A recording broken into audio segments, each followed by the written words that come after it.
Happy insert random holiday here day to you.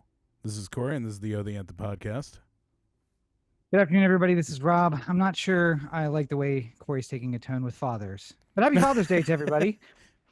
This is episode 376 of the O The Anthem podcast, coming to you from all over Los Angeles. But Corey is there for the next to last time in the hashtag OTA LA studios, high above the 110 freeway in downtown Los Angeles, California.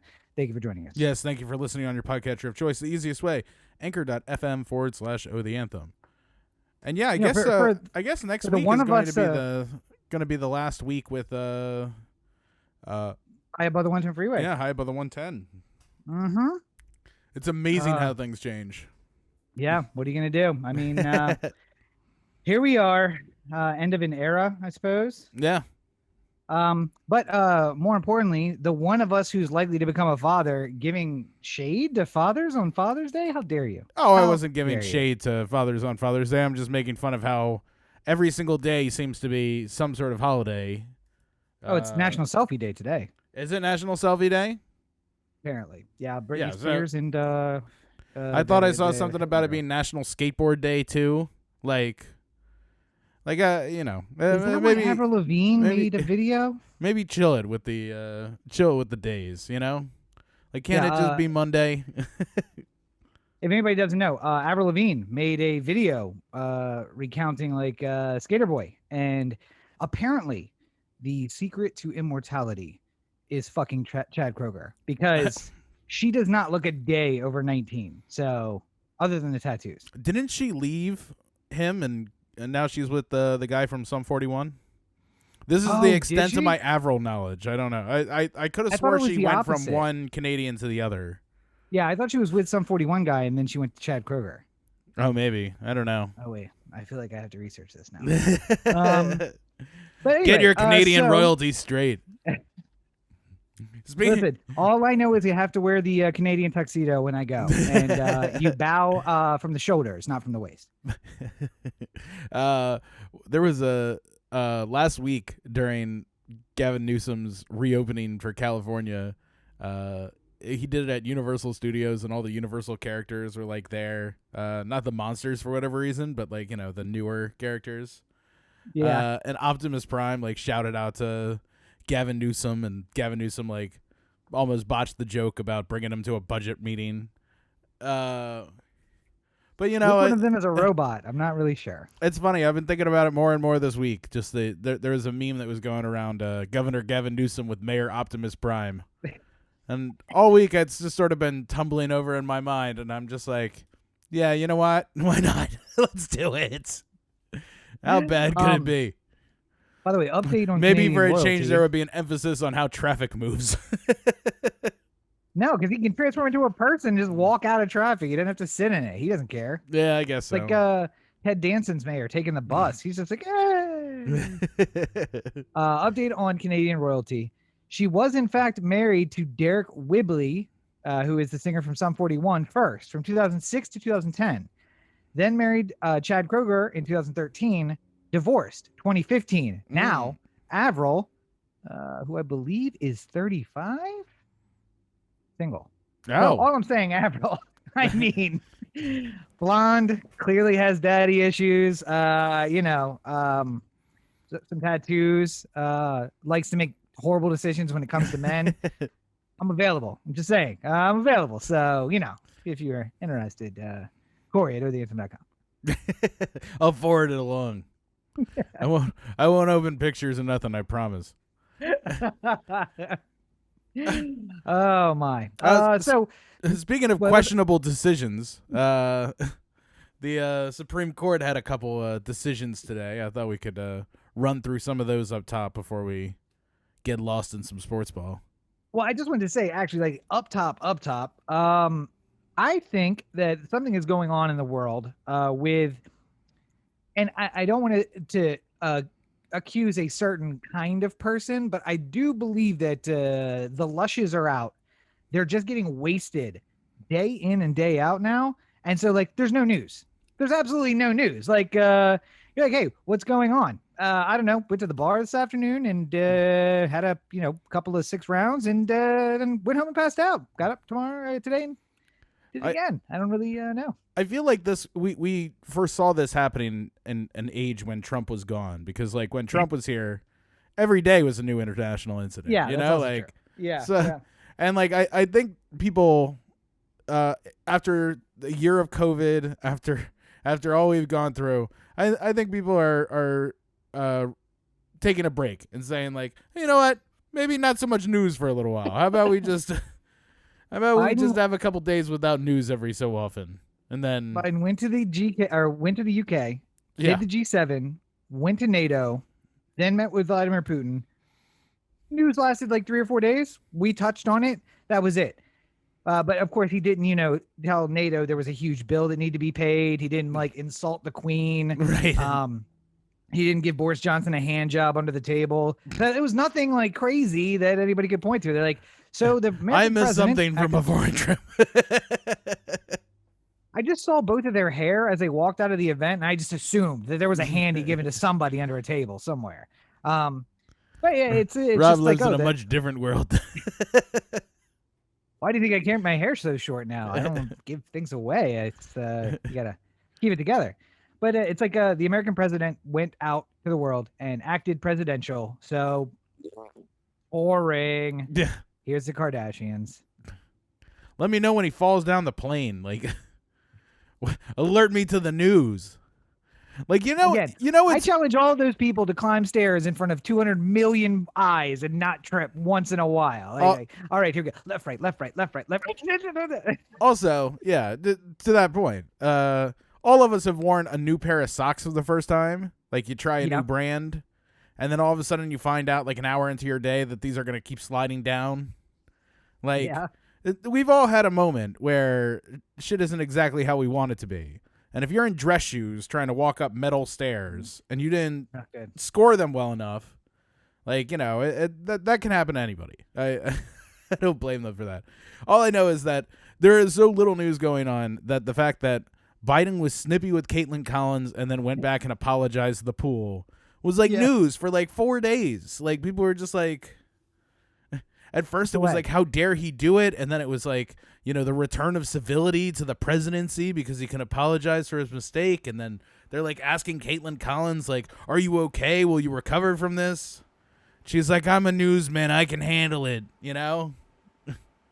And speaking also of Caitlin Collins, again, someone who seems to take their job seriously, maybe have bad taste in men, make poor decisions. I'm available.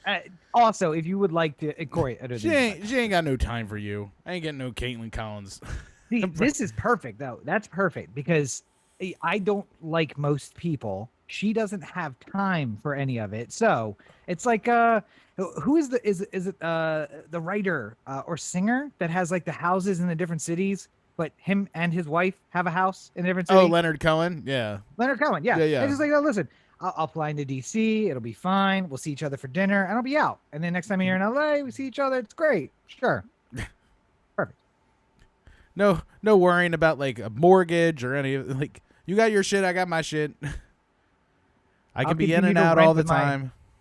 I'll rent with my 175 credit score, and you can go buy a house in Virginia with your 975 credit score. It'll be great.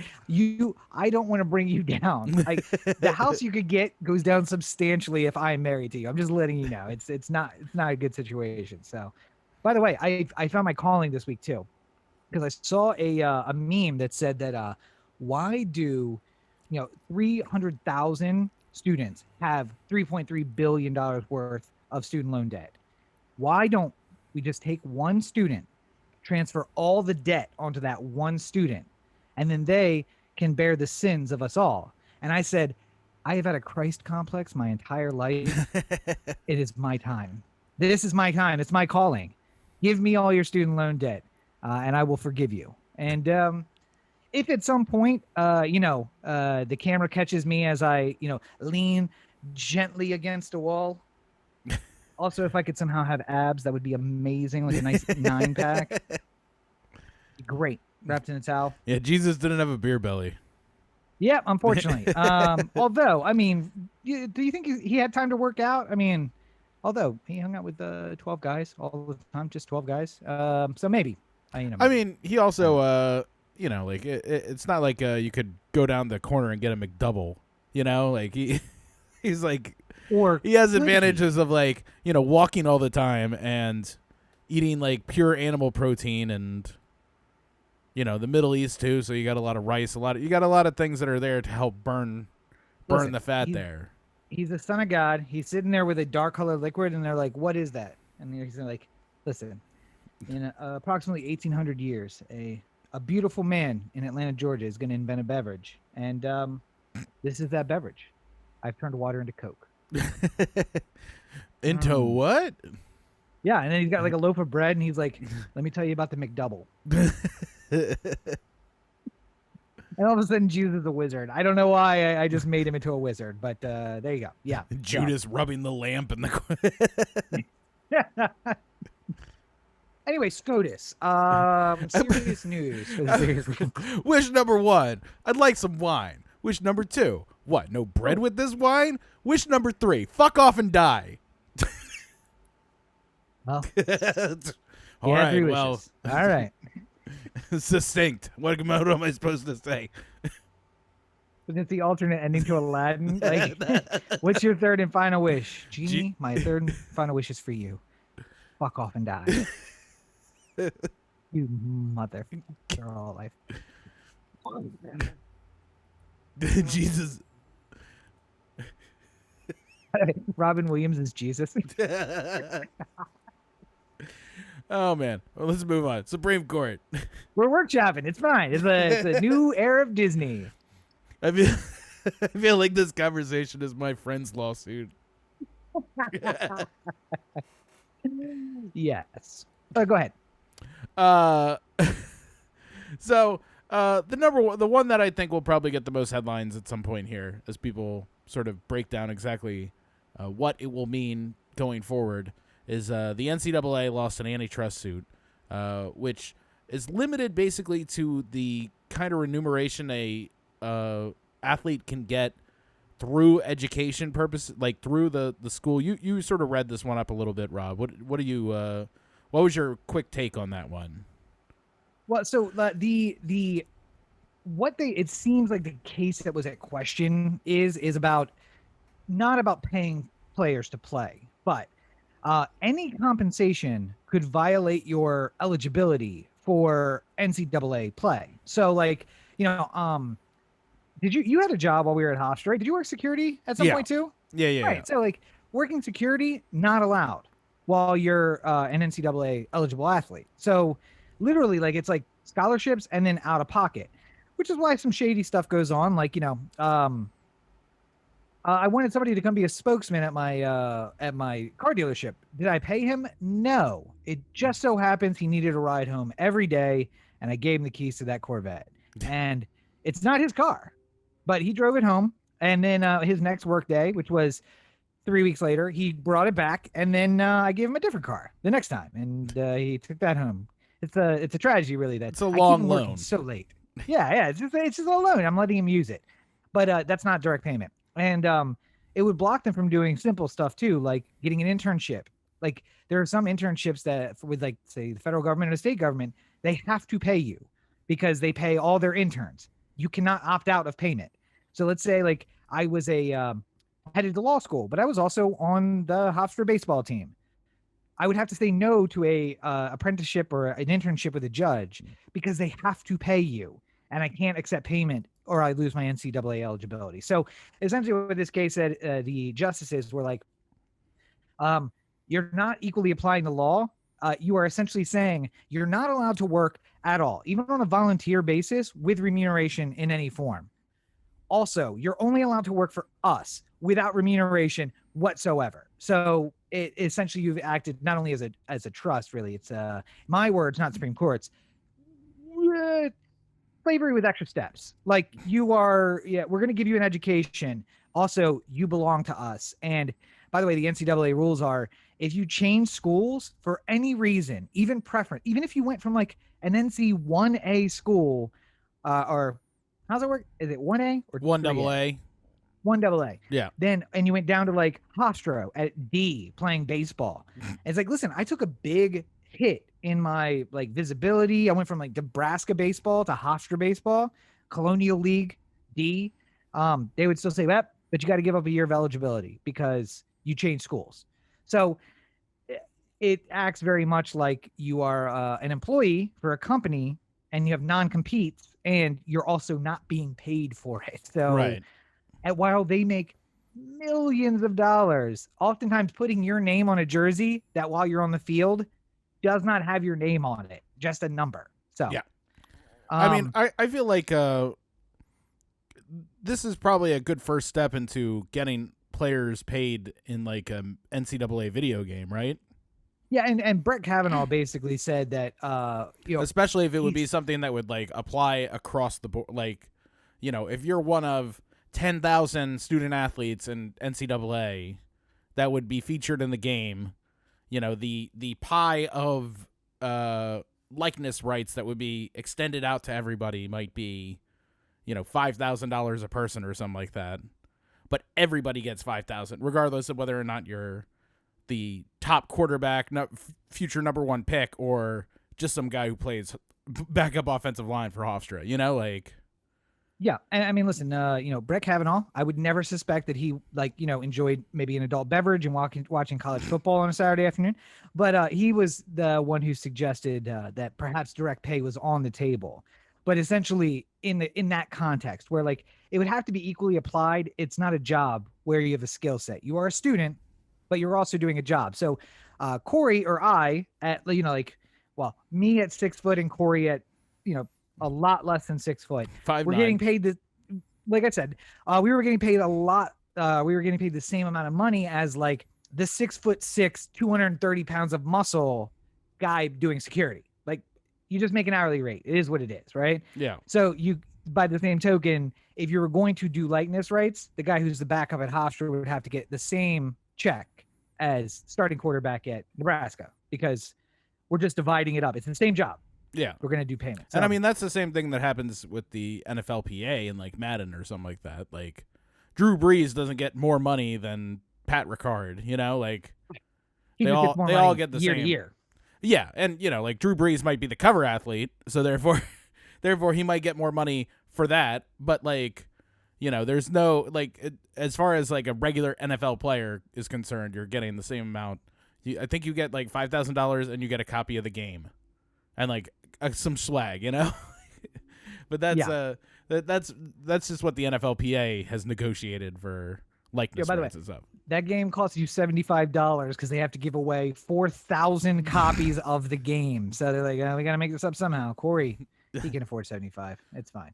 He'll keep paying it. What a schlub that guy is. He'll keep paying it. Don't worry. Every year same game. There was the other one that had you up in an ire there too. Yeah. So I Fulton versus Pennsylvania or Philadelphia. Yeah, Fulton versus Philadelphia. I don't want to confuse what I just said about Brett Kavanaugh as a compliment. I was trying to intimate he is a beer swilling savage from somewhere between New York and Los Angeles. The parts that don't matter. And he really showed that in the decision in Fulton versus Philadelphia. So basically, and Corey, correct me if I tried to explain this as simply as I could. There are 3 standards by which the Supreme Court can judge a law that impacts religion. The first is, basically just like a 50-50 shot, general applicability. If it applies to everyone the same way, then and it imposes something on religion, then it's allowed it's constitutional. Just because yes, but theoretically, if Corey doesn't like cats, it still applies to him the same way that it applies to your anti-cat religion. So therefore, you both have to deal with cats. Sorry. Or if it's a law that applies to everyone regardless of right. You're not allowed to drive 110 miles an hour on a 30-mile-per-hour street. But you don't understand. There's no religious exemption for that. I was late for church. I put the light on top of my car. How is this not okay? Right. There's no exception, right? Yeah. And the second one is that if it isn't generally applicable, then you have to find a compelling government interest against or in favor of keeping the law. And essentially, what Fulton versus Philadelphia And decided that was was, the example you made of like the noise ordinance, right? yeah. So essentially, imagine again that a town has a noise ordinance that after 10 p.m. there can be no large gatherings more than 20 people, and that noise has to be kept under. What's a reasonable amount of noise for a town on a regular night?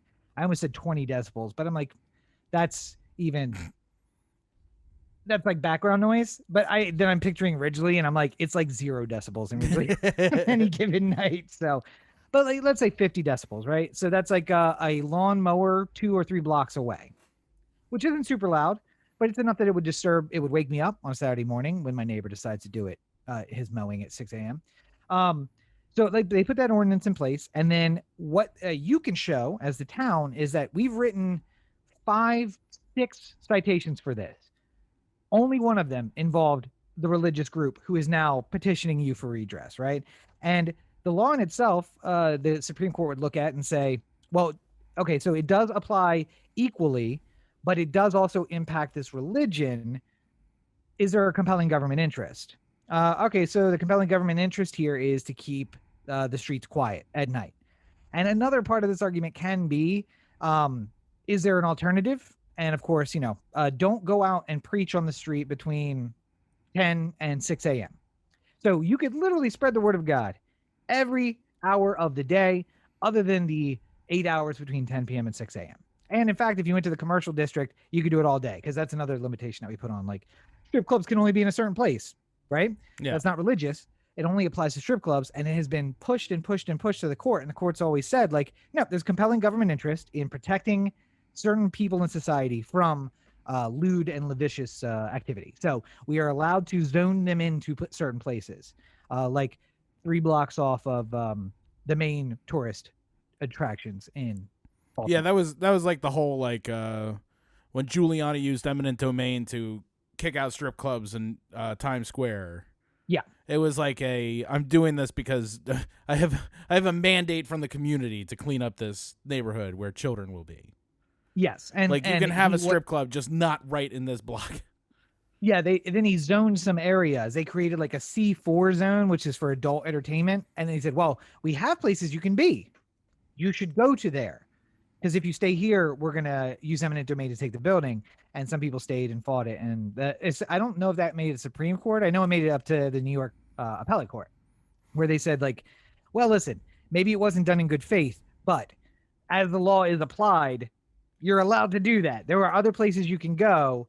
He didn't outlaw strip clubs. He just said you have to go into these zones. And they followed all the proceedings.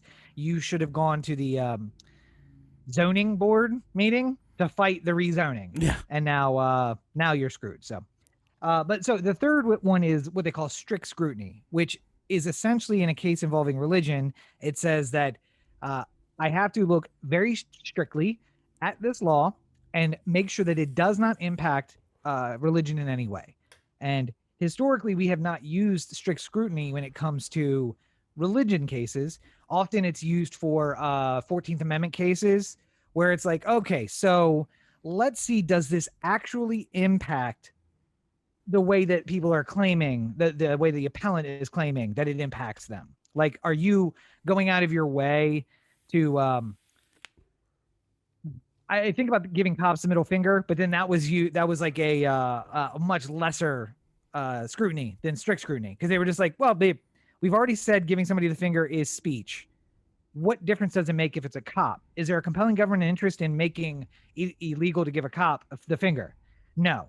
So it kind of fails there. But let's go on and look at that strictly, whether or not this would impede free speech.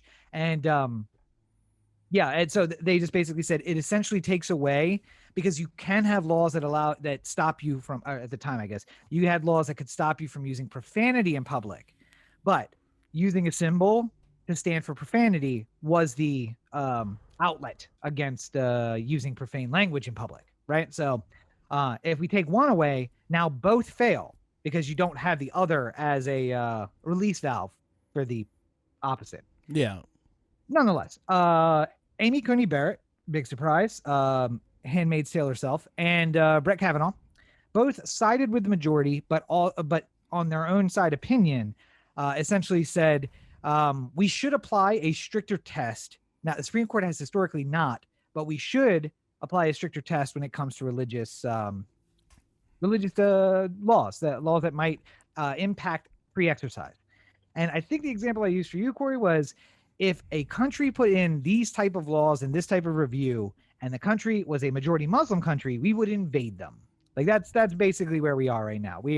Now that is an inkling of what we have coming in the future, because Brett Kavanaugh's like 42 and Amy Coney Barrett's like 40. So got a long time on the court at this point. And they're just going to be fighting for the application of strict scrutiny to religious exercise cases. And I'm an atheist, so I'm not coming at this from an atheist point of view. I'm coming at it from a point of view of impact. If we use strict scrutiny to look at all exercise of religion cases, I could start my own religion, which I absolutely am, and you guys should look for materials on that coming very soon. But what I would say is that, like, I've started my own religion. I hold it in high esteem, and I shouldn't pay taxes at all, because I everything I earn is actually payments made to a religious figure, the head of a religious organization. Now, under most review levels, they would say things like, well, the IRS is allowed to test you to see if you are truly a religion. And then if I had billions of dollars in Hollywood stars in my religion, I would still be able to sue the IRS until I got my way. But if I didn't, I would have to drop it and just pay taxes. Under strict scrutiny, though, they would essentially say, does this law impact the free exercise of religion? Now, I don't know if Amy Coney Barrett and Brett Kavanaugh would support my, hippie new age religion. What you're ready to call a religion. Yeah, but let's just say that they saw an opportunity and they jumped on it. Then essentially it would overturn the entire IRS code. Because right now you have to prove to the IRS that you're a legitimate religion, but essentially only saying it is a religion is enough to get out of taxes. And if the law doesn't allow for that, absolutely, then the law is unconstitutional. So it'd just be like a shibboleth of avoiding taxes, essentially. Yeah. I mean, listen, if you thought the billionaires not paying taxes was bad, wait till all the crazy Christians come out. And then it's like, listen, I have a very distinct form of Christianity, and I believe that Jesus rose after 6 a.m. on the fourth day. So technically I'm a fourth day Adventist. And, This is the first holy church of Chuck the dog. I would appreciate my taxes not be stolen from me. I hit this dog with my car, and 2 days later, he walked back in the yard. Okay, Praise Chuck. So here we go. All we have to do is create a church of what's the term for that thing? God damn it! Flying spaghetti monster? No. The Church of Sovereign Citizens. Oh, wait. Get everybody in, like. And there you go. So wait, let's say and by the way, they 100% would do this. You start the Church of Sovereign Citizens. Now you're overturning the IRS tax code. You're overturning the Social Security Administration. Yep. I mean, everything. Basically, everything overturns, because you were saying that the laws of the United States do not apply to me, despite the fact that I am in the United States, because I do not claim citizenship of the United States. The 14th, the 10th, 12th, 15th, 18th. No, wait, not. And 17th. I mean, if you could make a compelling religious reason why it is against your religion to pay taxes, I mean, like everything. Yeah. Yep. I don't want to register my child with Social Security, and I would like you to delete my records, because that kind of oversight violates the laws of the Church of Sovereign Citizenry. And there you go. And that's basically the end of society, until Amy Coney Barrett, her husband, and the 5 wives and husband couples that come to their house every Saturday night, set about to form the founders, and then the annual purge begins. Well, I mean, I was hearing a lot about in regards to this religious case in particular and Smith. What is your read on that? Like, so basically the thing that really got me up in arms about this is the city of Philadelphia is trying to cancel its foster services contract with the Catholic Charities of America, who I believe at some point within the last 20 years were placing children with whatever adult was satisfactory in their mindset to foster. Now, not adopt, foster. Watch this child and keep them alive until the system can figure out what to do with them. Sometimes that does lead to adoption, but it doesn't always. And then at some point, my guess is between 2016 and 2020, that policy changed to say that openly gay couples or openly gay singles were now not qualified as fosters and as foster parents. And so the city of Philadelphia has started the process of trying to end their contract, which probably, I didn't read that far in. My guess is it's like a 25-year contract or something they signed for unbelievably low amount of money. Yeah. So the Catholic Charities are saying, no, because if you take that away from us, we will lose the ability to serve. And I suppose that that's correct. I'm not sure how Frankie would feel about this. I would say that the Archdiocese of Boston probably very upset. You know, they don't want to lose access to all those children. But otherwise, they applied the compelling interest test. And that is essentially the other case that they talk about in that division, employment division versus Smith, sets about the compelling interest standard, which essentially, again, kind of as what I said before, where it's like, what is the compelling government interest in the need to apply this law and have it interfere with religious free exercise? And essentially what the court found here in Fulton was that the city of Philadelphia, I don't know if you know this, Corey, rather well known for its, I don't want to say corruption. It's not really corruption, but it's like exceptions, the exceptions to the rules. Yeah. Everybody can get an exception. By the way, the tallest building allowed by law in the city of Philadelphia is what? It's the Penn National building, right? 110 feet. The city, Philadelphia City Hall is the tallest building allowed. Every building that's come after that has been granted an exception because no building in Philadelphia is allowed to be taller than the statue of Ben Franklin that is atop the Philadelphia City Hall. Yeah. That's it.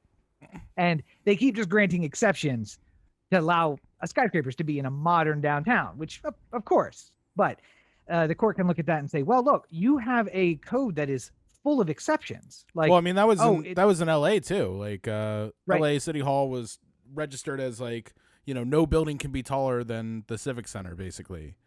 And well, but they enforced that for a long time. Then they changed the law. Well, they did for a long time because it was earthquake safety, I think. Like, they were concerned about anything taller than that being safe against earthquakes. And then as technology allowed for buildings to be built higher and still be safe. And when Dwayne "The Rock" Johnson moved to L.A., and then they were feeling safe that he could save us in the event of a large earthquake on the San Andreas, some sort of natural disaster. We got The Rock around, so he's inside county lines. So we'll go ahead and allow him to build big buildings. But I mean, like, I think L.A. had like probably 20 years where that code was still in the book, but they were granting exceptions to it because. Yeah, you know, certain projects could show that they had put enough work into their earthquake plan. And then essentially somebody said, it's a farce. We're just basically granting it to everybody who applies. They just have to meet this different standard. So why don't we make that standard the standard? Right. And it changed the law. So that's a progressive way of looking at it. And the West Coast does progressive very well. East Coast, not so much. I don't know if you've ever been around an Eagles fan, but they're terrible. Especially once they have children and move to the suburb. Then they're the worst. But we may know a few Eagles fans. But so essentially what they said is your code is full of exceptions, so you can't say that there's a compelling interest in this particular case to not grant the exception. What's your compelling interest? And basically Philadelphia argued that, you know, a lot of children won't be placed if this isn't allowed. But they have a lot of children in their foster care system. So it's not as if they have made an effort to clear the system and place all the children.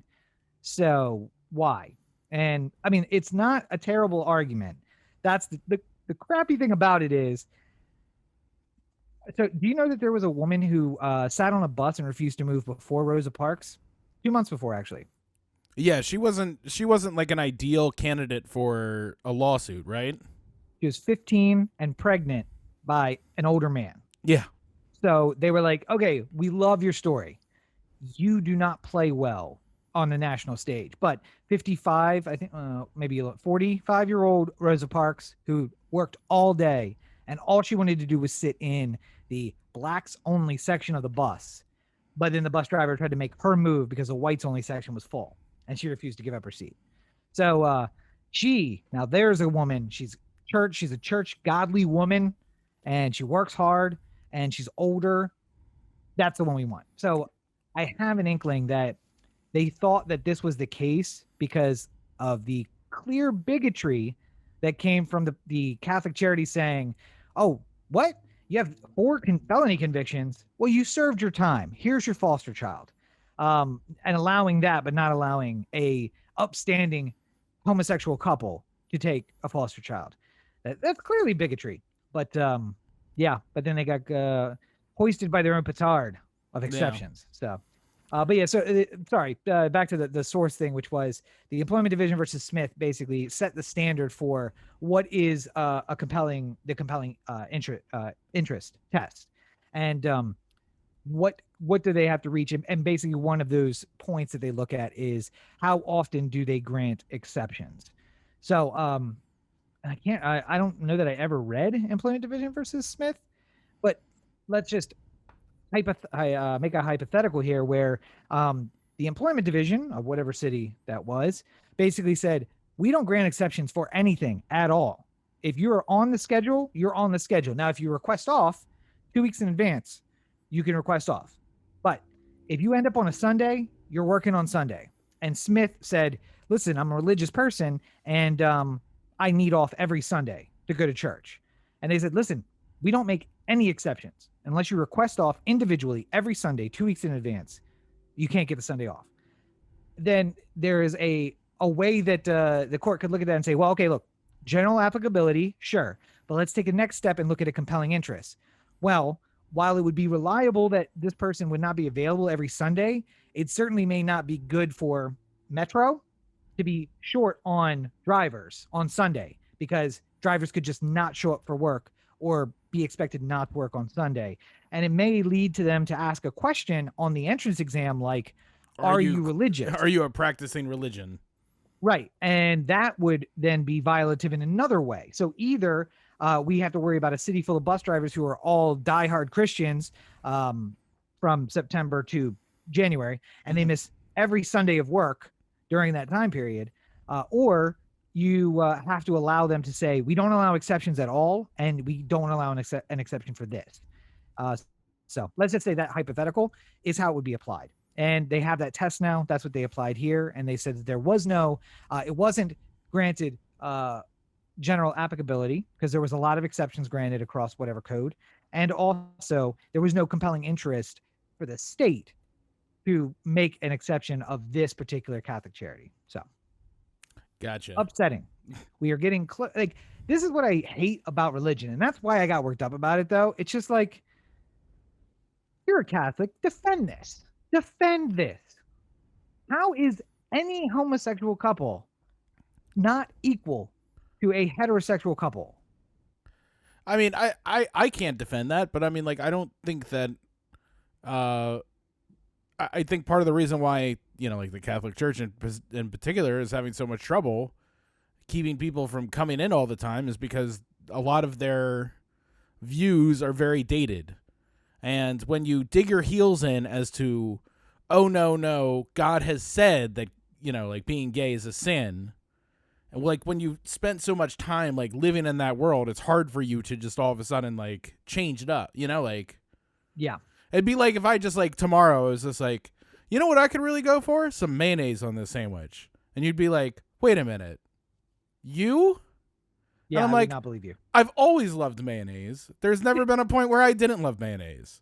And then you'd be like, no, hold on. This is absolutely not true. I know for sure you've had a fight to the death over mayonnaise for the entirety of me knowing you. And now just suddenly in a day you decide that it's not going to be a thing anymore. It's like it was I never see a you thing. drive 40 minutes back to a restaurant to return a burger that had mayonnaise on it. Don't tell me. There is a I can see in the future just the Catholic Church just being like, wait, what? No, we love gay. What do you mean? All of our best friends are gay. Like, at some point they'll be like, oh no, we never did that. Like, Scientology is doing that too. Just going back to that one. Like, they based so much of like their whole religious structure off of like the level of humans. Like where does one person compete compared to another person? And usually, your level in Scientology help declare that level on the scale. But, just generally speaking, the lowest of the low was the perverts, the sexual miscreants, and the homosexuals, because it was in vogue in the 50s to just be like, yo, it's the gays' fault, Yep. Because there was a lack of understanding of how this could potentially come back. Like, it was just like, oh, this is always going to be in vogue. It's all like nobody's going to ever be in favor of the gay agenda. So why are we even worried about this? And then David Miscavige went through the notebooks and he was like, wait, there's a piece missing here. It's under a smudge of mayo that Elron left on the page. Not the gays, though. Oh, that's very clear. Let's reissue all these books. You guys, we got some new text. You're never going to believe this. So to all the people that we persecuted for being gay, sorry. Sorry. Yeah. But I'm listening to an audiobook written by The Kid Stays in the Picture. Fuck. Robert Evans. Okay. Robert Evans, war reporter, not Robert Evans, producer, but has the same name. That's how I remember it.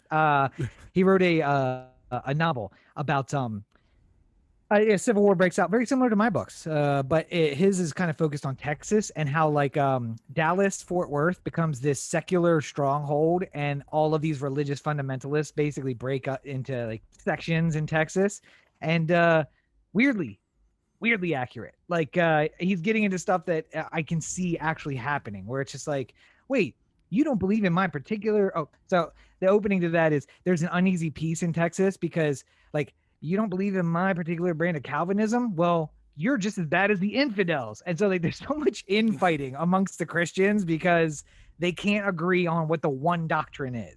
And we're at the point now in the novel in like chapter 5 where some great preacher has united them all and basically said, we're going to drive the heathens from the land, and then we'll have a great holy war to figure out which one of us is actually right about God. And I'm like, I can 100% see like Billy Graham Jr. and that dude who like jumped up on top of his SUV and was like, you take that back. Like in the reporter's face or whatever. Yeah.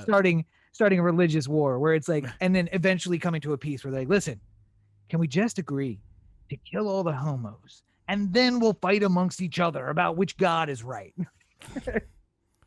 Creflo Dollar. Oh, Creflo Dollar, yeah. Creflo Dollar is just like, I'm getting the fuck out of here, and he gets on one of his 3 private jets and flies fucking out of there. Yeah, I could definitely see that happening. So, well, anyway, welcome to Handmaid's Tale, and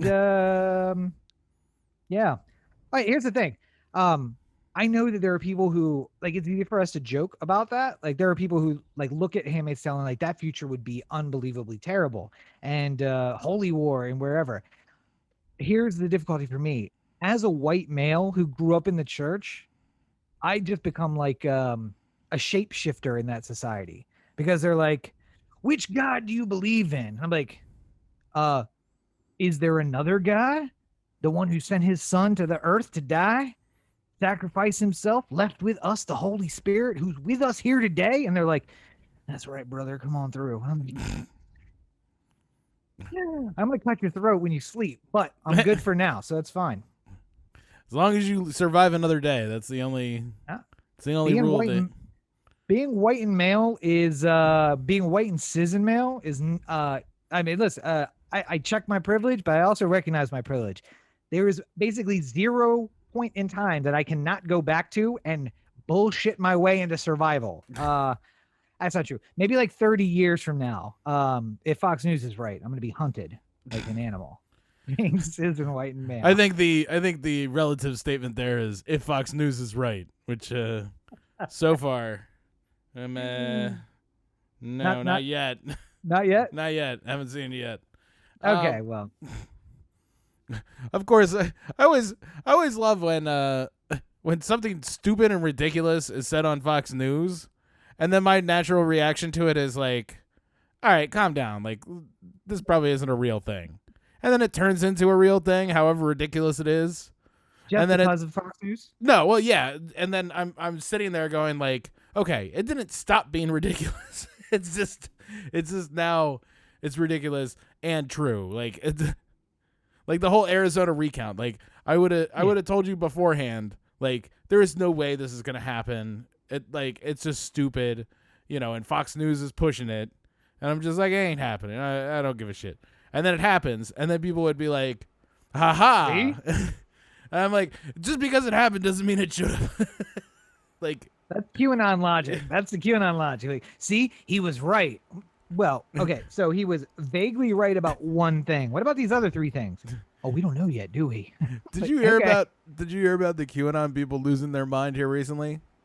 Yeah, that they think that Q is sending them messages about shit. Yes, I read a story about this on Reddit. So the new conspiracy theory they're all following is that Trump will just be replaced as president on August 15th. Like there will be like a secret court thing that happens, and then all of a sudden Trump becomes president. None of which I learned in any of my Constitution classes, but. I mean, here's the thing. It's not happening publicly, though. It's going to happen in secret. And he'll be the secret president, and nobody will know. Joe Biden will still be in the White House, but Trump will be secretly running things. Pulling the levers? Yeah. Well, the QAnon people got a little bit upset because Trump and Bill O'Reilly are going to go on a speaking tour, and they booked dates that are after the August 15th Trump will become president again time. Yeah. And they're just like, wait, how can he be president and go on a national speaking tour of Bill O'Reilly? Something doesn't seem right here. It's almost like we're being lied to. By the way, the favorite thing I did last week was I got into an argument about masks and COVID, and people were like spouting stuff at me that I was like, where'd you get that from? What's the website? And they were like, oh, I don't read mainstream news. I read deep. And I'm like, all right, we're done. But then I made up a conspiracy and made them all believe it over the course of the day by feeding them updates to a completely nonsensical and non-existing conspiracy. And then at the end of the day, revealed to them that they would have all fell for QAnon, only to have them like, oh no, QAnon's so stupid. And I was like, you were literally agreeing with me when I was making up nonsense. That's all this is. It's drawing wild conclusions from unrelated things. Well, no. My dad, he's into QAnon. I would never be. I'm like, okay. All right. Yeah. Wasn't as satisfying as I thought, except for like the one person in the corner who was just like questioning my own existence. I don't believe that just happened to me. And I'm like, I got one. All right. 1 out of 6 ain't bad. Especially for millennials, because half of them probably didn't know the big words I used. It's always funny, when you realize something like that, like how easily people can be led astray. I realized something the other day. I was listening to Gary V, and I realized Gary V. Hold on. I think you're gonna like where I'm going with this. I just realized he's like the new. Oh God, what was that guy's name? The Medium. Was it John Edwards or Chris Edwards? John Edwards. Yeah, same name. Yeah. Like how he could just he picks up on the cues of the people in the audience to determine how he's going to react. Like it's all about just like deflecting and projecting a different attitude towards every single person based off of how they give you the stuff that they're. Like if you talk to Gary Vee and you started with like, man, I'm so fucking psyched. I'm so happy. I can't believe it. Everything's lining up just the way I wanted to. He'd just be like, yeah, man, the hustle. I love it. It's just like my mom's finally dead so I can do what I want. He'd just be like, he would throw him off so bad. He would be like, oh man, I've already committed to this hustle line. And now here I am out in the middle of nowhere. What do I do? Yeah, I know he hasn't used this as an example, but he always billed himself as the guy who could go on like Joe Rogan and like Oprah, because his message is so universal. Yeah. It's not political. It's not. But you're a fucking hustler. You're a snake oil salesman. And also, by the way, stop preaching about how to be successful. You were born rich. You were born rich. You stayed rich. Good job. You got born on third base, and then you celebrated all the way home as if it's something to celebrate. Some of us were born outside the stadium and then had to get enough money for a ticket to fucking see the game to even get in and play it. Some of us, and that's not me, for fuck's sake. I was born on first base. Again, white, cis, male. Born on first base. Didn't have the money, but I'm on the field. So there we go. And I do dumbass shit like, running past the guy on second so he's out and then going back to first just to try and give the guy at the plate a better shot, shooting myself in the foot, but also fuck that guy because he's like slightly better off than me, but also doesn't recognize his privilege. So speaking of baseball, you like that transition where I was trying to work a baseball? Speaking of baseball, Rob, I want to read your pulse on this one, okay? Mm-hmm. So in our lifetime, the two big cheating scandals have been steroids, and have been the Houston Astros banging on trash cans, trying to guess pitches and give themselves the advantage of that and going on and winning the World Series. Now we have a third cheating scandal in our lifetimes, which is foreign substances on the baseball, where upwards of maybe 70% of pitchers have been using some form of substance on the ball in recent years. Now, what is the rule about substances? What can you? Because sweat doesn't count, right? Yeah. So technically, and balsam or what's in the. So they have a rosin bag. Rosin. That's and what it is, you can sweat. There's no. You're supposed to try and wipe off excess sweat. But there's no rule that you can't sweat. Yeah. And then when you combine sweat and rosin, then it creates a sticky, you can literally just put your hand out like this and the ball will stick to it if you have enough sweat and rosin on your hand. And you don't need to actually it's what they put it. on the bat. What do they put on the bat? Pine tar, but that's illegal for pitchers. Right. You can't have pine tar. You can have it on the bat, but not when you go out to the mound. Yeah. And I mean, but essentially they can make pine tar by mixing their spit and their sweat with the rosin that's available to them. Right. And I mean, technically you can use sunscreen too, because they can't keep you from wearing sunscreen. Right. Yeah. And those are all legal. And you know what? Even though pine tar has been illegal as a substance you use as a pitcher, it's also been kind of commonly understood that pitchers are going to use pine tar in certain situations, say we're playing in Boston and it's fucking 40 degrees outside. I would prefer the pitcher on the other end have a little pine tar to go to, because I don't want him to lose control of the ball and hit me. If it's cold out, the grip is beneficial for the pitcher so he doesn't hit me. Has always been the logic for.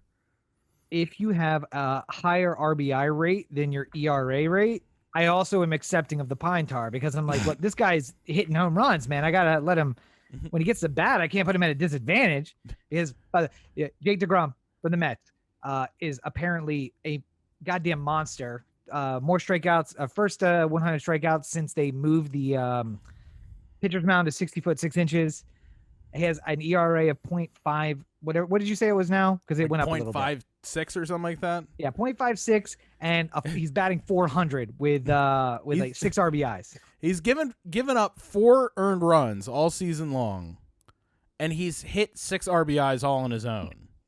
Yeah, so his net runs is plus RBIs. 2. Yeah, I was going to say he's scored people to plus 2. That doesn't even count when he gets on base and allows someone else to hit him in. So if you're playing like that, I'm like, yeah, he's got pine tar in his hands. Yeah, he's got more hits than you have this game. How about you get out there and stop bitching? How about that, huh? All right.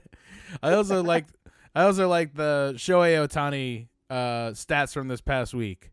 Tuesday, home run. Wednesday, home run. Thursday, 6 innings pitched with a win. Friday, 2 home runs. Saturday, home run. Sunday, home run. As a person who was playing against Shohei Ohtani in fantasy, I was very, very upset that he decided this was the week that he was just going to literally do it all. Oh man. No, but hey, thank God he's in the American League and he's not hitting on the days he's pitching as well. So, basically, since the last time that we paid attention to pitchers and foreign substances, there has been basically an arms race to develop the best substance. And like I said, upwards of 70% of pitchers, it's being thought are using some form of substance to gain an extra grip on the ball. With the idea being that in recent years, spin rate has become everything. So if and that's not a thing we could determine before because we didn't have the high-speed cameras and the different machines that could like determine how many times the ball was spinning in a pitch, right? But unless you're an Orioles pitcher, then you can just eyeball the 0 rotations on the way into the. I mean, the eephus doesn't really have that many rotate. You know, like you just sort of it's just a soft toss into the catcher's mitt. By the way, there was about to be a combined no-hitter against the Orioles, and then all of a sudden Michael Franco hits a home run, and I'm just like, thank you. It's 10-2. All I needed was a hit. Thank you. Oh man. So where do you stand on pitchers and these foreign substances now? Like, do you find this as offensive as steroids? Do you think it's a reasonable thing? What do you think about them like cracking down on it in the middle of the season? Well, so I mean, I think reasonableness is one thing. I was about to say, I remember 2014, I want to say 2015. I can't remember. It was while we were still like in Baltimore going to games. The Orioles were on the road against the Yankees, and somebody had like a sheen on the outside of their arm. And I remember there being talk after the game about 4 white umpires questioning the pitcher who had put cocoa butter on his arms before the game and then sweating it. It had like built up a sheen so you could see it, but it wasn't clearly there to aid the pitching. He had it on both elbows. So like it looked as if it had been applied as actual lotion. Now, did he use it to help pitching? Highly likely. If I knew I had a substance on me that I could explain away and it would help my rotation get up, then yeah, get a little slippery substance on there. But it was like this accusation of racism. And I was like, yeah, so that's why you would want to have a black ump on the crew, right? Because he's like, boy, why do you have cocoa butter in your eyebrows? That's not where you put it. No, John, you don't ever put. I've been black my whole life. You do not put it in your eyebrows.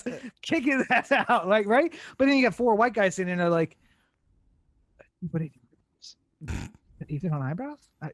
You hear about the Vaseline? Is it Vaseline on? But that's lips, I think. I don't think that's eyebrow. And like they're discussing it. Like, I'm not going to be. John, I am not going to be called a racist. All right. I like this job. I'm trying to keep this job. And they're arguing, right? But by the way, that is a message about diversity overall. When you have people in positions of power that are matching the diversity of the people who they're looking at, you get good decisions rather than like a bunch of me's trying to 1, be progressive, 2, not be racist, and also 3, not called be out seen as being racist, even if you are trying to not be racist, right? So, but to the main topic, here's the problem. I believe I once said on the show, let's let everybody take steroids and it'll make the game so much more exciting. Just like we'll push the fence back to 650 feet. It'll be the Polo Grounds, but all the way around, and then just like a new age of baseball. The problem though is when you let pitchers cheat, then it gets to be boring for the casual observer because you have to be a baseball fan to enjoy a pitcher's duel where it's a combined no-hitter on both sides, and you're like in the ninth, you're like, is anyone gonna reach base in this game? And a 10-year-old kid sitting there like, this is the worst experience of my life. All I want to see is a hit. I got my glove. I'm in the upper deck. I just want somebody to hit it up here. The kid, you're never getting the ball in here. Sorry to break your heart. Steroid era is over. But I mean, honestly, it's like, where do you draw the line? Because when it came to the steroids, it literally had to be in everyone's face, and even more than in your face, because Barry Bonds' head was like 4 sizes bigger than it should have been, and nobody said anything. It was only when like it leaked from whoever was selling the drugs, I think, right? Yeah. Was that how that broke out? Yeah. The guy got in trouble for selling them, and then it kind of came out. Yeah, How are you gonna, how are you gonna police it, really? Well, so- and what's the corked bat story that you always tell about the guy jumped into the umpire's dressing room? Oh to get yeah, the corked Jason bat? Grimsley. Yeah. See, and I go back to that. How cheating can be admirable. Like there's a way that cheating. There's a little bit. There's a little bit of like, it's not kudos. it's not a perfect system, but like, there's a means by which you're doing it to affect a positive outcome in some way, like and I think pitchers want to be the best versions of themselves, and this is raising spin rates and making them into video game characters, and it's fine. I don't mind it that much. I think my big problem with it, and I got this from Trevor Bauer's YouTube. Now, Trevor Bauer is been long outspoken on this subject. He said, if the MLB should do something about it, and they should get rid of all these foreign substances. But if you're not going to do anything about it, I'm gonna use them all I want. Right. So yeah. He apparently found the best substance and has been using it, and he and every other pitcher on every team he plays for gets better all of a sudden. Whenever he's on the roster, he joins the team and everybody gets better. The spin rates on the Dodgers up until recently were higher than they've ever been. So weird. But wait. Well, you said recently. What happened recently? Well, MLB cracked down and said that the umpires are allowed to check for foreign substances. So all of a sudden, spin rates have declined precipitously. Like everyone knew that something was about to happen. I appreciate a couple of his points though, where he said, to do this in the middle of the season, like basically go into the season saying like we're not going to do anything about it, and then decide to do it in the middle of the season could have unintended consequences. Like he said, for instance, Tyler Glasnow, one of the best young pitchers in baseball, recently got hurt, and there was some talk about whether or not he had been gripping the ball harder because he didn't have the sticky substance anymore to aid him. And therefore, he might have gotten a Tommy John surgery because he's not using his substances, Hey, he's bearing down, and it put too much pressure on the elbow. Right. And by the way, the over-the-shoulder throw is an unbelievably unnatural motion. Yeah. We should not be doing that. Well, and unless you're chucking a spear. And beyond that, he also brought up the point of, like, umpires are not the best. This is not the job that they signed up for, to determine what level of sticky is illegal, Yeah. Because you can have the rosin, you can have the sweat, you can have the sunscreen, and that's legally allowed to be that sticky. But like, at what point do you go beyond? Like, where's the Mendoza line on stickiness? You're like, all right, listen, we're gonna bring a bucket out here. I want you to dunk both hands in, and then grip that towel firmly 3 times. And all then right, now we're gonna call that clean. If you float, you're a witch.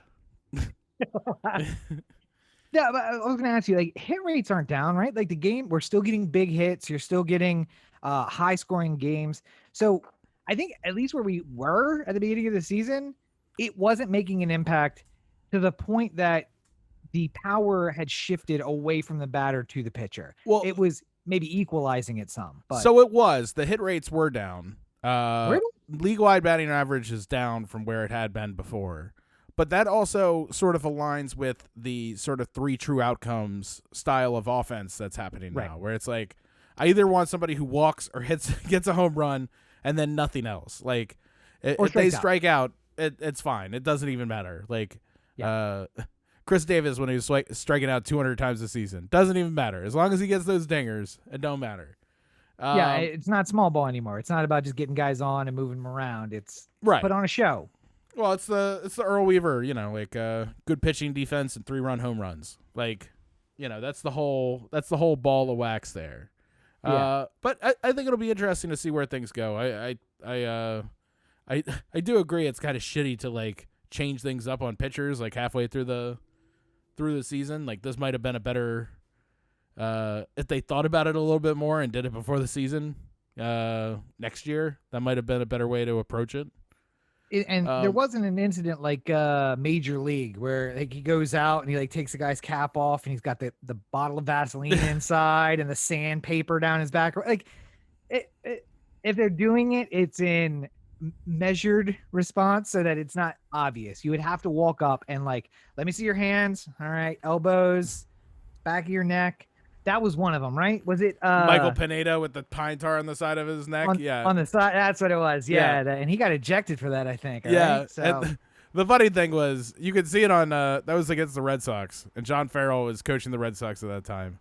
And you could see it on his face. Like when he walked out to the referees or to the umpire, he's just like, listen, I never do this. I never complain. I never complain about somebody who's got a little pine tar on a cold night. But what the fuck is that, really? Like, he's got a rash on the side of his neck made out of pine tar. Come on, man. It's like whenever there's a meeting of like all the bad guys in Gotham or something like that, and one of them just kills the other one, and it's just like, Jesus, Jeremy, we have rules in this society. Like, yeah, I'm gonna make this pencil disappear. By the way, just two more quick sports things, and we'll get out of here. For the longest time on this podcast, we followed the old joke in the NBA of you have 82 games to eliminate like 4 teams, and oftentimes the teams we would pick as the teams who had no shot in making the playoffs ever were the Wizards, which they've gotten a little bit better, but the Clippers would be on that list, the Suns would be on that list, the Bucks would be on that list. The Hawks would be on that list. All teams that have not won a championship or have not won one in a very long time, longer than our lifetimes. And for the most part have been like really bottom rung organizations for most of our lives.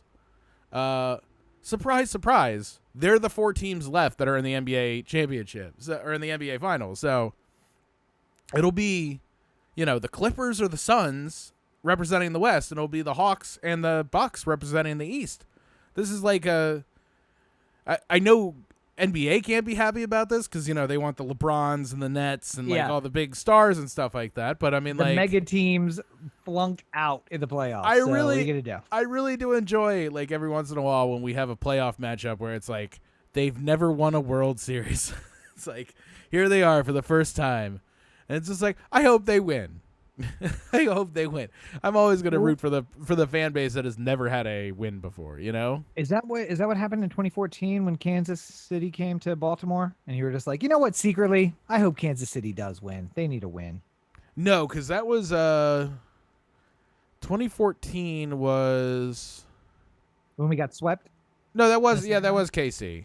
Yep. Yeah, cuz 2016 was when we lost to Toronto because Buck put Ubaldo in. Yeah, no, 2014 was the sweep, 4 games. Yeah. The first 3 in Baltimore. And we just got to watch them lose. 2012 was the year we lost the Yankees in the first round. Like we beat the Rangers and then lost the Yankees. Yeah. Yep. 2014, we went to Detroit. Yes. Came back only to watch them lose in Baltimore. Yeah. But now I get it. Now I understand why, because you secretly wanted Kansas City to win so they would get their first World Series championship. That's they good. won good one before that, right? I don't think so. George Brett never got a World Series with the Worlds, did he? I don't think. I don't know if George Brett did, but I thought somebody did at some point. That's like Charles Barkley never got a NBA championship with the Suns. That's how bad they are.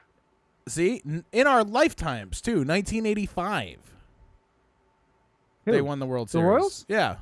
Really? Yeah. Oh, well, there you go. Did you know that in 2014, though? That's the question. I didn't. I mean, like, I guess somewhere in my mind, I thought, much like I did right now, like, they had to have won one. I feel like they've won one. But, yeah, there we go, 1985. We were alive for it. Back to the NBA. Yeah. So you named a 5th team there. So the Wizards must have made it all the way to the semifinals or the they're in it to win it, right? And no, they made the playoffs, but it did not look like they were in it to win it, if you will. Like they were Again, in it. You made the playoffs to eliminate two teams. You play all the games to eliminate two teams. So making the playoffs, not so impressive. You were in it to in it. That's basically. Yeah. And then one last thing. There's not much to say here, other than like attaboy, I guess. But Carl Nassib is our first openly gay NFL player who will make a roster. There was a player a couple years ago who admitted to, or who came out, but he never made it to a roster. He was like a practice squad, undrafted rookie type. I think he had come out in college or something like that. Yeah. And then when it looked like he was going to make an NFL team, but then wasn't good enough to make the cut, and then never played, what I can remember. See, now I remember him looking like he was going to make a cut, then coming out, and then all of a sudden being persona non grata and not being picked up by anybody. See, I thought about this a lot, though. I don't know if Carl Nassib is going to get the kind of hatred that like a Jackie Robinson got. You know, like absolutely not. It's first of all, he plays for Vegas. Well, yeah, I mean, like we're in a different time for sure. I'm not saying he's not going to hear it at all, but I think I'm sort of split between this. Like, clearly there have been gay NFL players prior to this. Like, somewhere, like some of them we know about. They come out after the career is over and stuff like that.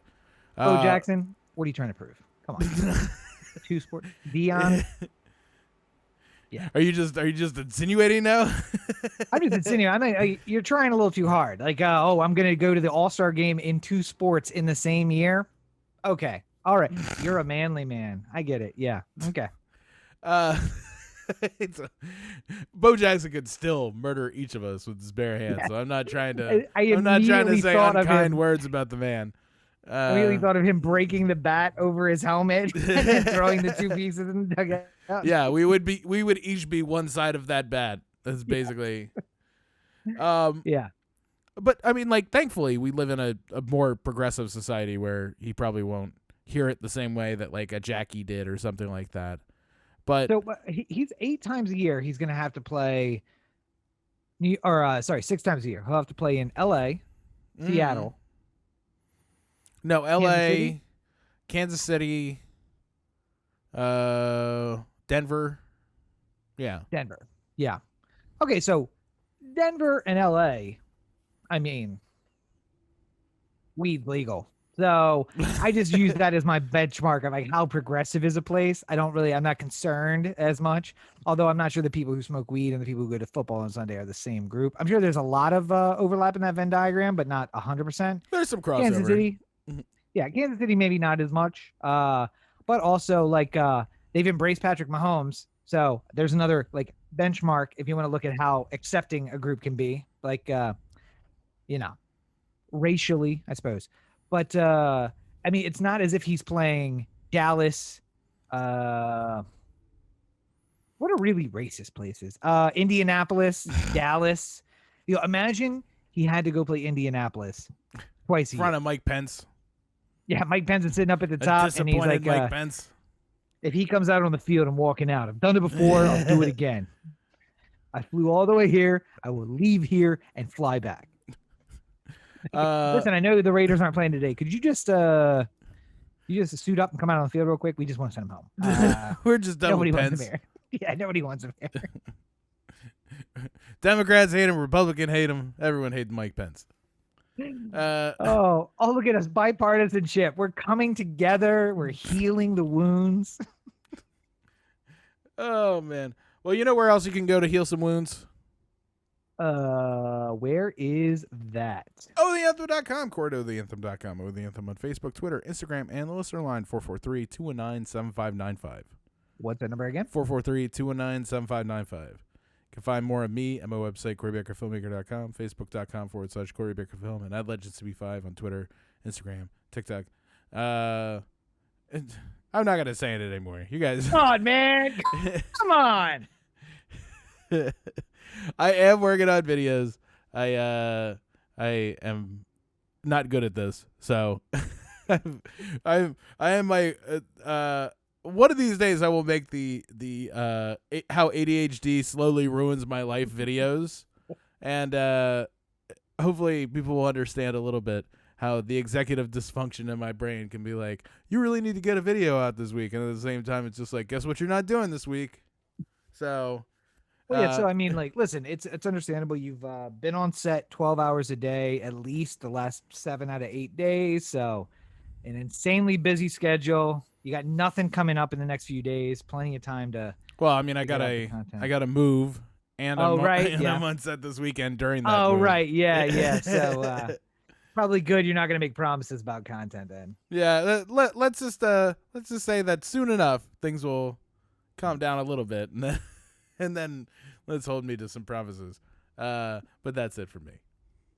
It just reminds me of when like the pretty girl in high school was like, "You're going to take me out someday, Rob." Still waiting. Still waiting. You can find more of me at Robert and Chico on our Attention Network. I did put a video out last week, probably enough for you to watch even this week since it was 92 minutes long. So do check that out. I am going to be editing it down and putting some of that on the Instagram story. I already did some comments about Olivia Rodrigo. If you know who that is, Sour. Check that out on Instagram TV, IGTV. Also, I had another response about something I put up there. I'm angry a lot, so I just like rant about stuff and then put it on Instagram. YouTube, So yeah. that's probably the best place you can find me.